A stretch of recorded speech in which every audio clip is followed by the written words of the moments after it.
YouTube channel Tech Edu Center में आप सबका स्वागत है। पाइथन ट्यूटोरियल लेक्चर के तहत आज के लेक्चर्स में हम लूप कंट्रोल स्टेटमेंट के बारे में देखेंगे। कंट्रोल स्टेटमेंट यूजिंग इफ हमने ऑलरेडी डिस्कस कर लिया है, जो कि ये इसके पहले का लेक्चर था। तो अगर आपने इफ स्टेटमेंट के बारे में वीडियो लेक्चर्स नहीं देखा तो प्लीज़ देख लीजिएगा, जिनसे आपको इफ स्टेटमेंट और कंट्रोल स्टेटमेंट के बारे में ज़्यादा पता चले। तो आज के लेक्चर्स में हम लूप कंट्रोल स्टेटमेंट के अंदर व्हाइल लूप के बारे में डिस्कस करेंगे। तो लूप कंट्रोल स्टेटमेंट में एक्चुअली देखा जाए तो loop control using while and loop control using for, ये दो पैरामीटर्स और ये दो पार्ट्स हम कह सकते हैं। तो आज के लेक्चर्स में हम सिर्फ और सिर्फ loop control statement using while के बारे में डिस्कस करेंगे। तो पहले तो दोस्तों लूप कंट्रोल स्टेटमेंट क्या होता है? तो loop control statement are that which executed single statement or block of statement for a fixed number of times. Here we can say that n number of times till the some condition is valid or true.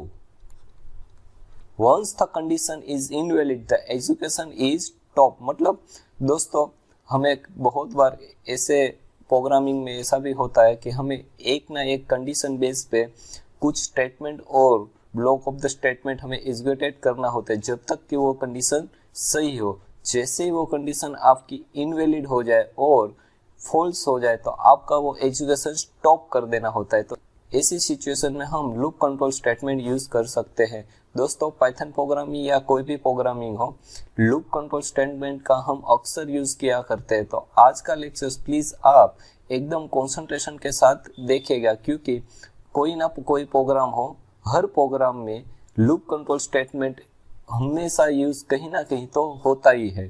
There is a two kind of the loop statement, एक तो है while loop जिसके बारे में हम आज देखेंगे, और एक है for loop. Now while loop. While loop is a control statement which continues executing a single statement or block of statement up to given condition is valid. Once the condition is invalid, the execution is stopped. अब दोस्तों शायद आपको समझ में ना आ रहा हो ये क्या लिखा है, तो हम सीधी सी भाषा में समझने की कोशिश करते हैं। मान लीजिए कि आपको कोई एक कंडीशन सही है, अगर वो कंडीशन सही है तो आपको कोई वेरिएबल को इंक्रीज करना है।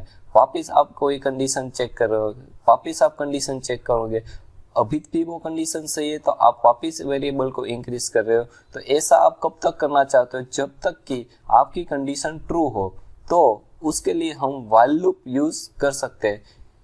जैसे कि मैं हम कहूँ कि मेरे पास एक वेरिएबल है a इज इक्वल टू 0। अब मुझे a वेरिएबल की वैल्यू इंक्रीज करनी है 0 to 5।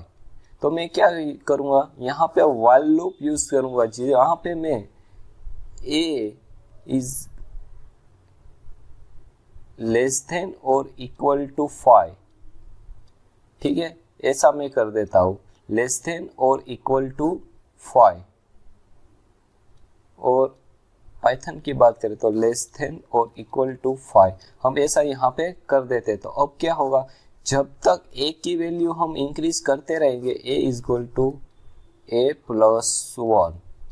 अब पहले तो वैल्यू a की यहाँ पे क्या है 0, तो ये क्या हो गया 0 less than equal to 5, yes. तो यहाँ पे हम प्रिंट करेंगे 0, वापिस हम a को इंक्रीज करेंगे 1 से, ठीक है। तो अब क्या होगा 0 प्लस 1, तो अब एक की वैल्यू क्या हो गई 1 हो गई। तो 1 अगेन 0 से 5 से कम है, तो अगेन यहाँ पे ही प्रिंट हो जाएगा 1, उसके बाद 2, उसके बाद 3, 4 एंड 5। जैसे वैल्यू आप a की वैल्यू 5 हो जाएगी, उसके बाद यहाँ पे इंक्रीमेंट के साथ क्या हो जाएगा 6, और ये 6 लेस देन और इक्वल टू 5 नहीं, तो ये कंडीशन आपकी क्या हो गई फॉल्स हो गई। तो अब क्या होगा, आपकी ये लूप जो थी, ये लूप से आप बाहर निकल जाओगे और उसके बाद का जो पेंडिंग कोड है वो आपका एग्जीक्यूटेड होना स्टार्ट हो जाएगा। तो दोस्तों ऐसा हम व्हाइल लूप में यूज करेंगे।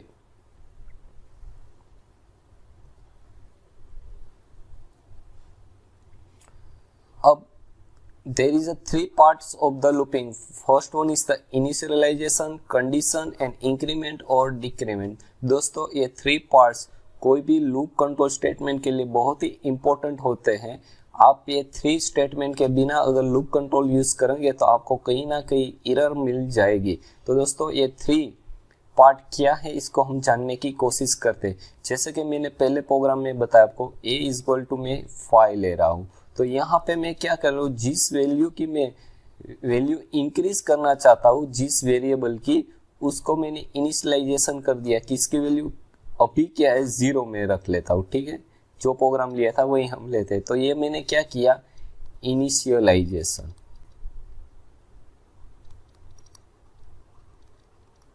उसके बाद मैंने कंडीशन यूज की। कंडीशन क्या थी, while कंडीशन मेरी थी a इज लेस देन और इक्वल टू 5।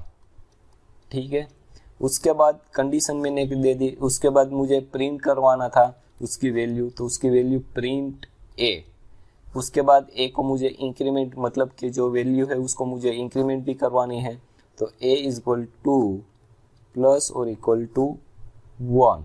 दोस्तों ये हमने ऑपरेटर के वीडियो लेक्चर्स में देखा था। इसका मतलब क्या होता है, इसका मतलब होता है a is equal to a plus 1। तो अब क्या होगा, ये तो मेरा हो गया इनिशियलाइजेशन, ये तो हो गया मेरा कंडीशन और ये मेरा क्या हो गया इंक्रीमेंट। अब कई प्रोग्राम में हम उल्टा भी करना चाहते हैं। मेरी इनिशियल वैल्यू 5 है और मुझे कब तक काउंट करना है, 0 तक काउंट करना है। तो मैं यहाँ पे कंडीशन चेंज कर दूंगा। इनिशियलाइजेशन मेरे लिए क्या हो जाएगी, 5 हो जाएगी। कंडीशन मेरी क्या हो जाएगी, a इज ग्रेटर देन और इक्वल टू, चेंज कर दूंगा मेरी यहाँ पे मेरी कंडीशन भी वापस चेंज हो जाएगी। और उसके बाद मैं प्रिंट करवाऊंगा और यहाँ पे डिक्रीमेंट क्या हो जाएगा, a माइनस इक्वल टू 1। ठीक है दोस्तों, तो ये हो गया हमारा इनिशियलाइजेशन, कंडीशन एंड इंक्रीमेंट और द डिक्रीमेंट। दोस्तों अगर अभी तक आपको इन तीन चीज के बारे में पता नहीं चला, इनिशियलाइजेशन, कंडीशन एंड इंक्रीमेंट और डिक्रीमेंट, तो प्लीज ये बहुत ही इंपॉर्टेंट है फॉर कोई भी लूप के लिए। तो आप कमेंट करिएगा, जिनसे मैं आपके कमेंट में आपका जो डाउट है उसको रिप्लाई के फॉर्म में सोल्व करने की कोशिश करूंगा। ठीक है दोस्तों, यहाँ पे हमने सेम बस चीज ली है। यहाँ पे इनिशियलाइजेशन मैंने j इक्वल टू 1 लिया है। ठीक है, अब मैं क्या कर रहा हूँ, मुझे क्या करना है, we have to print 1 to 5।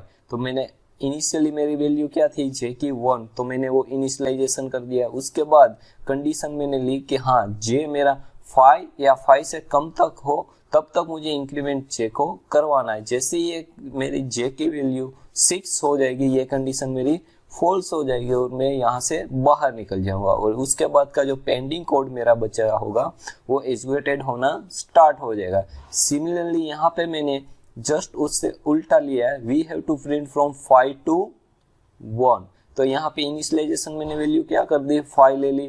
Condition मेरी चेंज कर दी, j इज ग्रेटर देन और equal to 1, j is equal to j minus 1। ठीक है दोस्तों, तो अब हम इसको प्रोग्राम के फॉर्म में देखते हैं। यहाँ पे मैंने j इक्वल टू 1 मतलब इनिशियलाइजेशन कर दिया है। ठीक है दोस्तों, उसके बाद while j is less than और इक्वल टू 5 कोलोन। दोस्तों यहाँ पे हम पैरेंथेसिस यूज कर भी सकते हैं, अगर आप ना चाहो तो नहीं करो तो भी चलेगा। उसके बाद मैंने क्या किया, print j equal to j plus 1। इसकी सिमिलर वैल्यू क्या होगी हमारी, j equal to j plus 1। Then after printing pending code, मतलब आपका जो यहाँ पे इसका मतलब है जो आपका बाकी का बच्चा जो कोड है उसके बाद का लूप के बाद का वो एग्जीक्यूटेड यहाँ से होना स्टार्ट होगा। तो दोस्तों चलिए अब हम इसको पाइथन IDLE में करके देखते हैं, जिनसे आपको पता चले। तो इसके लिए मैंने ऑलरेडी पाइथन IDLE की फाइल बना रखी है, तो मैं डायरेक्ट वही ओपन कर रहा हूँ।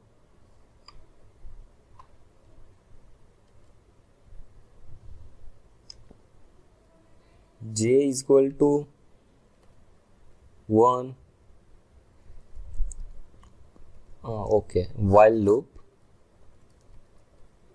दोस्तों हैज हम कमेंट के लिए यूज कर सकते हैं। यहाँ पे मैं जे, चलो जे की जगह और कोई वेरिएबल लेते हैं जिनको आपको पता चले। k is equal to 1 while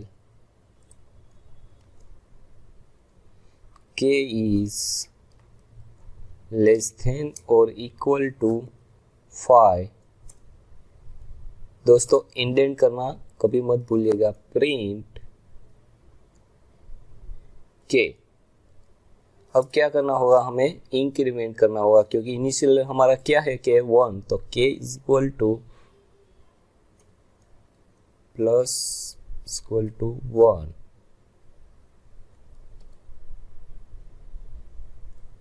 then print pending code, जो कि हमारा बचा हुआ कोड हो वो हम कह सकते हैं।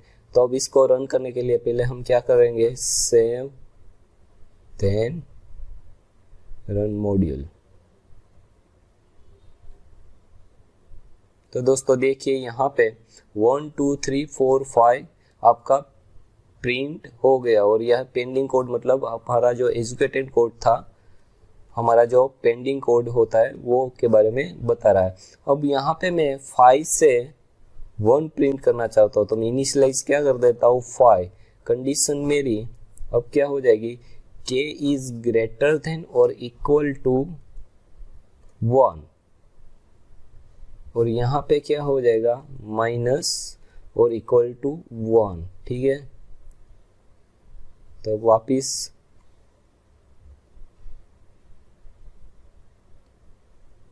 Save and run. तो दोस्तों यहाँ पे आप देख सकते हो 5 4 3 2 1 एजुकेटेड हो गया।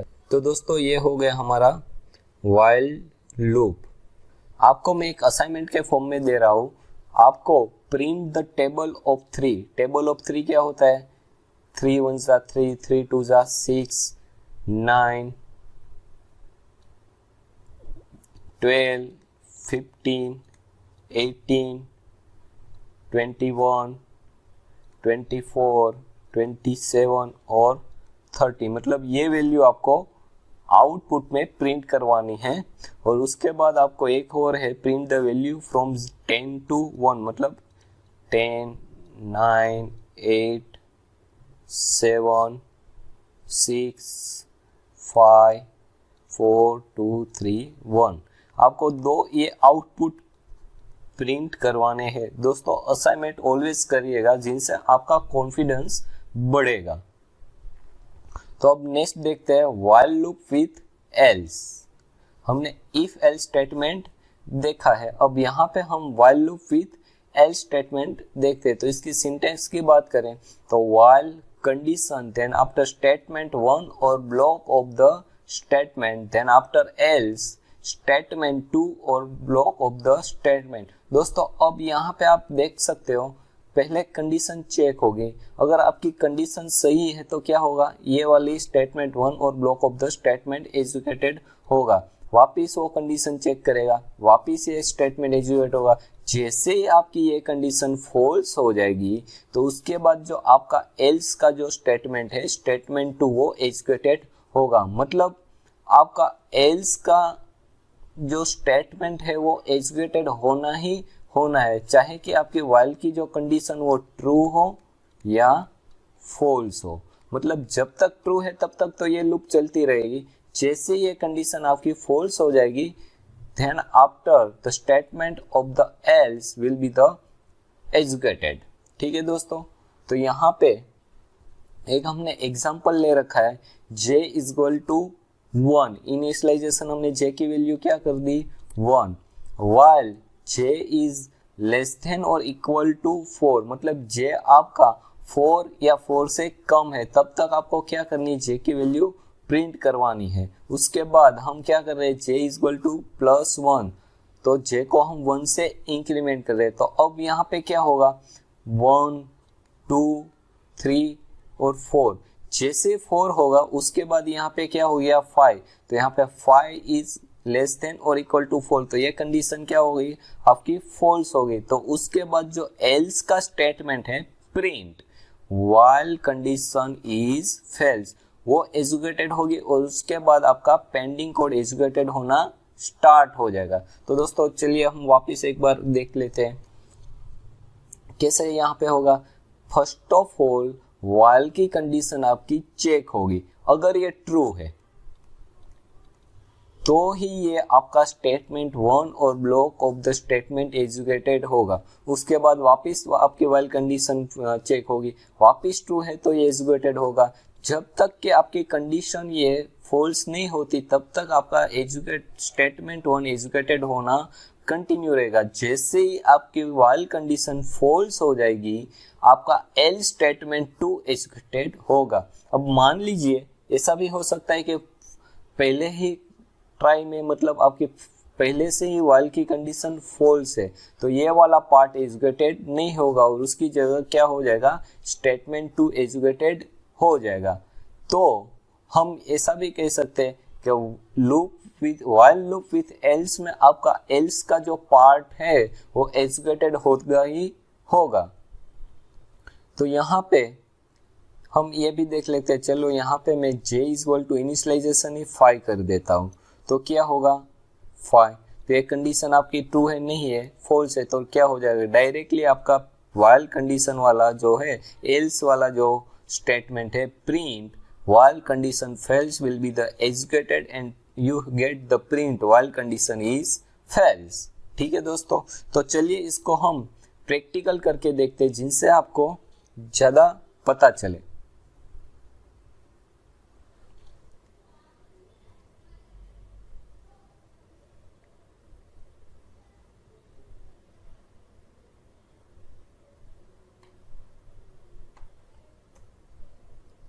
j is equal to 1 while j is greater than j is less than or equal to 5। 3 कर देता हूँ जिनसे लूप कम हो। Indent print j is equal to j plus 1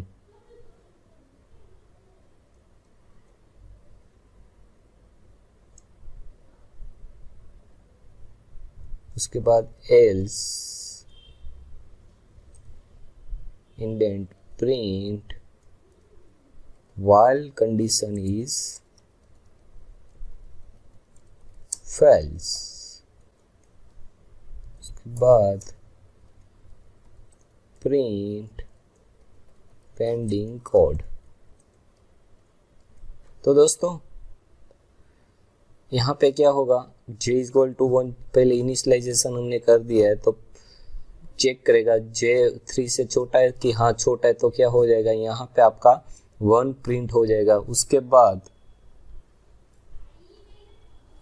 वापिस j एक बार यहाँ पे 1 से इंक्रीमेंट होगा तो अब आपका इनिशियलाइजेशन j क्या हो गया 2, तो 2 इज लेस देन और इक्वल टू 3 तो अगेन कंडीशन आपकी क्या है ट्रू है तो क्या होगा प्रिंट 2 हो जाएगा। उसके बाद 1 इंक्रीज होके आपका j अब क्या हो जाएगा 3, तो 3 इज लेस देन और इक्वल टू 3, लेस देन तो नहीं है तो लेकिन इक्वल टू है तो अगेन आपकी कंडीशन क्या है ट्रू है तो j equal to 3 increment print हो जाएगा। उसके बाद अगेन आपका j इंक्रीमेंट हो जाएगा, अब आपका j क्या है 4 है तो यहाँ पे आपका 4 होते ही आपकी कंडीशन क्या हो जाएगी फॉल्स हो जाएगी। तो उसके बाद जो एल्स का स्टेटमेंट है वो प्रिंट होगा while is condition is fails. तो दोस्तों चलिए अब इसको हम रन करते हैं तो इसके लिए सेव एंड रन मॉड्यूल। तो देखिए 1 2 3 जैसे ही 4 हो गया तो आपके while की कंडीशन फॉल्स हो गई और एल्स वाला पार्ट एजुकेटेड हो गया। अब दोस्तों यहाँ पे मैं पहले से कंडीशन फॉल्स कर देता हूँ, j इक्वल टू 4 कर देता हूँ तो देखते अब क्या होगा। तो अब आपका एल्स का पार्ट और पेंडिंग कोड ही एजुकेटेड होना चाहिए। तो देखिए यहाँ पे while is condition is failed and the pending code ही मात्र एजुकेटेड आपका हुआ।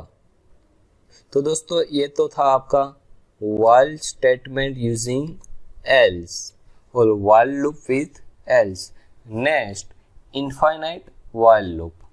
अब दोस्तों कई बार ऐसी सिचुएशन भी आ जाती है कि आप गलती से while की ऐसी कंडीशन दे देते हो जो कि कभी फॉल्स हो ही नहीं, मतलब वो हमेशा ट्रू ही रहे, तो क्या होगा, आपकी जो while की लूप है वो कंटिन्यूस एग्जीक्यूटेड होती ही रहेगी। जैसे कि मैं यहाँ पे बता रहा हूं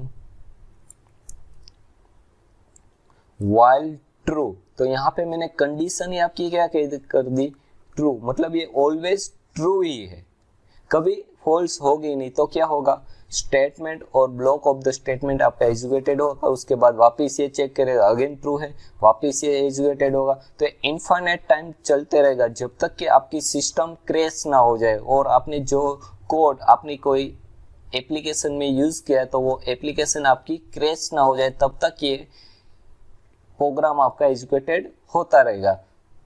ठीक है दोस्तों, तो ज्यादातर एज ए प्रोग्रामर आप ऐसी प्रैक्टिस करिए कि आपको इनफाइनाइट while लूप कभी यूज करनी ही ना पड़े। हाँ, इसका एक सॉल्यूशन है, अगर आपने इनफाइनाइट while लूप यूज की है तो उसको स्टॉप करने के लिए आप कंट्रोल C क्रैश सिस्टम हो गई तो कर सकते हो, लेकिन वो तो एरर ही रही ना, तो उसका अल्टरनेट सॉल्यूशन है while true statement if condition. यहाँ पे मैं जैसी कंडीशन ये ट्रू हो गया तो ये एग्जीक्यूटेड होगा, इसके बाद इफ की कंडीशन चेक होगी, इफ की कंडीशन चेक होने के बाद अगर आपकी कंडीशन ट्रू है तो ब्रेक हो जाएगा और पेंडिंग कोड हो जाएगा। ठीक है दोस्तों, तो ये कंटिन्यूस चलता रहेगा।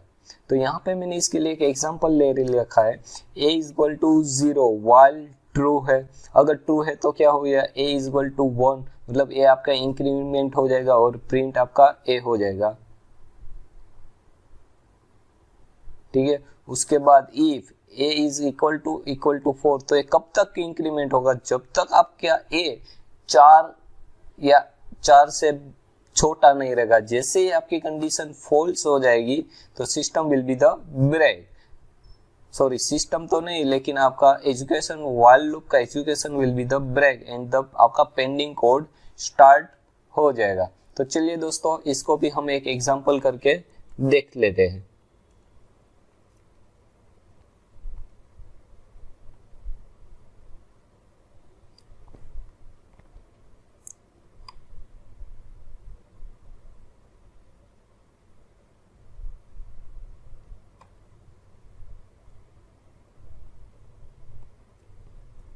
a is equal to same code ही मैं ले रहा हूँ, a is equal to 0 while यहाँ पे कंडीशन में क्या कर देता हूँ ट्रू। और दोस्तों हमेशा याद रखना ट्रू का टी क्या होना चाहिए, कैपिटल होना चाहिए।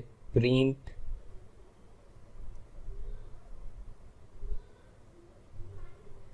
नाउ, उसके बाद में इफ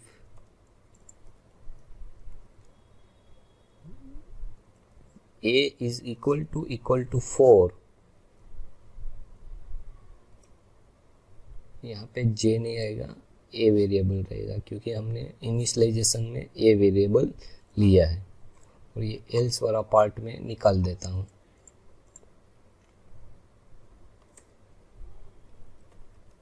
दोस्तों यहाँ पे इंडेंट करना आप भूलिएगा नहीं, ये while का इंडेंट यहाँ पे और if का इंडेंट ब्रेक मैंने यहाँ पे ले लिया है। तो दोस्तों ये तो हो गया हमारा प्रोग्राम। अब हम इसको रन करके देखते हैं। तो इसके लिए save and run module.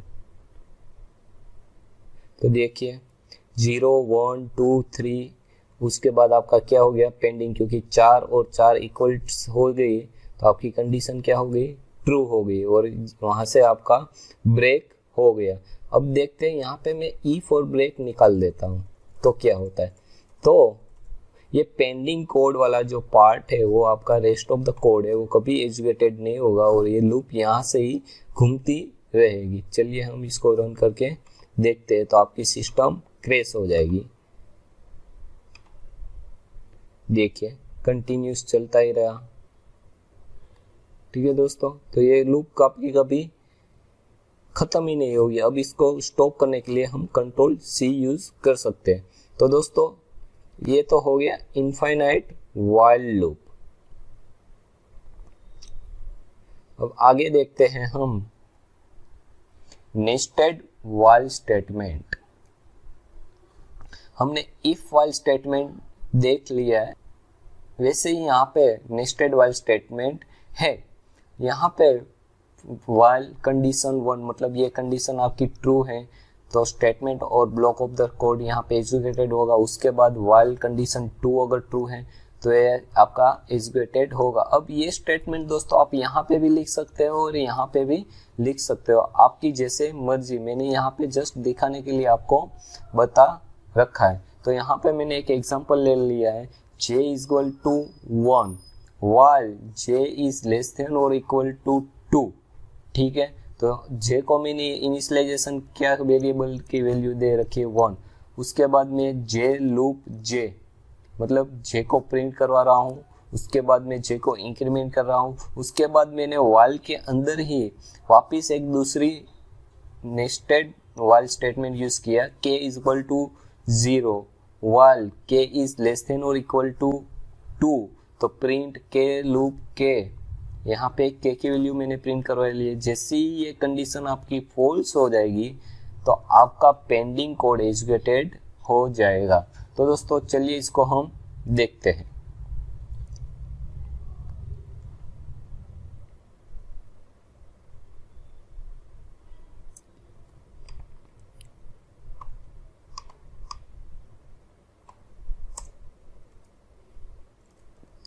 j is equal to 1 while j less than or equal to 2 indent print j loop j।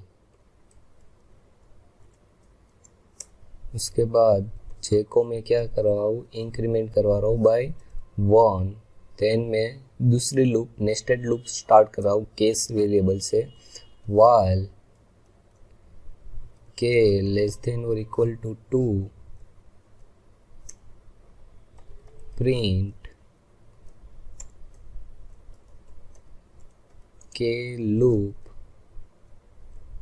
Value of k। उसके बाद k को मैं क्या कर रहा हूँ +1 कर रहा हूँ। उसके बाद मेरा हो गया प्रिंट पेंडिंग कोड। दोस्तों मैंने सेम कोड यहाँ पे यूज वापस किया जिनसे आपको एग्जाम्पल ठीक से समझ में आ जाए। तो दोस्तों ये तो हो गया हमारा कोड। यहाँ पे मैंने j is equal to 1 initialization कर दिया। इसके बाद while j is less than equal to मतलब ये हमारी कंडीशन 1 हो गई, जो हमारा आउटर while है जिसकी वैल्यू हम प्रिंट कर रहे हैं यूजिंग प्रिंट फंक्शन। उसके बाद हम j को इंक्रीमेंट कर रहे हैं बाय 1। उसके बाद हम वापस k इज इक्वल टू 0। तो ये हमारी क्या हो गई, इनर लूप होगी और हमारा नेस्टेड while हो गया। तो यहाँ पे हमने सेम k की वैल्यू क्या रखी है 2। दोस्तों खास ध्यान रखना, यहाँ पे मैं j 1 से स्टार्ट कर रहा हूँ और k 0 से स्टार्ट कर रहा हूँ, जिनसे आपको पता चले दोनों लूप की वैल्यू कहाँ से चेंज हो रही है। तो चलिए सेव एंड रन मॉड्यूल। तो देखिए पहले क्या हुआ, j इज लूप 1, उसके बाद k क्या हुआ 3 टाइम्स इनर लूप आपकी चलती रही, वो 0 1 2। उसके बाद आपकी वापस j is equal to loop 2, उसके बाद वापस इनर आपकी k इज इक्वल टू 0 1 2 और पेंडिंग कोड। यहाँ पे मैंने 2 बार लूप चलाई है। मान लीजिए कि हम 3 बार चलाना चाहते हैं तो क्या करेंगे, यहाँ पे जो कोड है यहाँ पे मैं क्या कर दूंगा 3। j की लूप कितनी बार चलेगी 3 टाइम्स। ठीक है दोस्तों, चलिए वापस सेव एंड रन मॉड्यूल। तो आप देख सकते हो j की लूप कितनी बार चली 3 टाइम, मतलब हमारी आउटर लूप 3 टाइम चली। तो इनर लूप भी कितनी बार चलेगी उसके हिसाब से नेस्टेड है तो 3 टाइम। ठीक है दोस्तों, तो दोस्तों ये तो था हमारा कंट्रोल स्टेटमेंट में व्हाइल फंक्शन। अगर अभी तक आपको व्हाइल लूप के बारे में थोड़ा सा भी डाउट है तो प्लीज कमेंट में, जिनसे मैं आपके कमेंट में आपका जो डाउट है उसको सोल्व कर सकूं। और हाँ, अगर अभी तक आपने मेरी YouTube चैनल सब्सक्राइब की नहीं तो please subscribe it and click on the bell button, जिनसे आपको मेरे पाइथन ट्यूटोरियल के आने वाले वीडियो लेक्चर्स की रेगुलर अपडेट मिलती रहे। और दोस्तों, अपने दोस्तों के साथ मेरी YouTube शेयर करना ना भूलिएगा। Thank you.